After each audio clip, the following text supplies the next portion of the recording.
প্রাথমিক জিজ্ঞাসাবাদে জানা যায় গ্রেপ্তারকৃত ব্যক্তিদ্বয় ৬ মাস পূর্বে ব্যাটম্যান ওয়াইল্ড ও ব্যাটম্যান নামে একটি টেলিগ্রাম গ্রুপ খোলার মাধ্যমে একটি সংগঠিত চক্র হিসেবে কাজ করছিল এবং সামাজিক যোগাযোগ মাধ্যম ফেসবুক সহ বিভিন্ন প্রচার মাধ্যমে তারা এসএসসি ২০২৬ পরীক্ষার প্রশ্নপত্র ফাঁস সংক্রান্ত গুজব ছড়িয়ে আসছিল।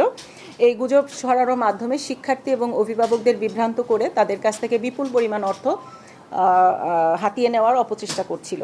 তাদের ব্যবহৃত মোবাইল ফোন এবং ডিজিটাল ডিভাইসগুলো জব্দ করা হয়েছে এবং সেগুলো বিশ্লেষণ করে এ ধরনের অপরাধমূলক কর্মকাণ্ডের প্রমাণও পাওয়া গিয়েছে।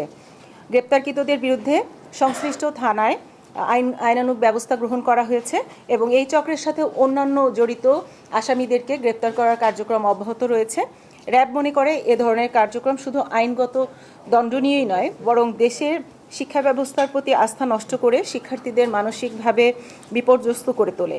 এ ধরনের অপচেষ্টা প্রতিরোধে র্যাব সর্বদা তৎপর রয়েছে। সাধারণ জনগণ, বিশেষ করে শিক্ষার্থী এবং অভিভাবকদের প্রতি আহ্বান, এ ধরনের গুজবে বিভ্রান্ত না হয়ে আইনশৃঙ্খলা বাহিনীকে সহযোগিতা করুন এবং কোনো ধরনের কোনো সন্দেহজনক ঘটনা ঘটে থাকলে এবং এই ধরনের কোনো গুজব কেউ ছড়িয়ে থাকলে অবশ্যই র্যাবকে অবহিত করুন।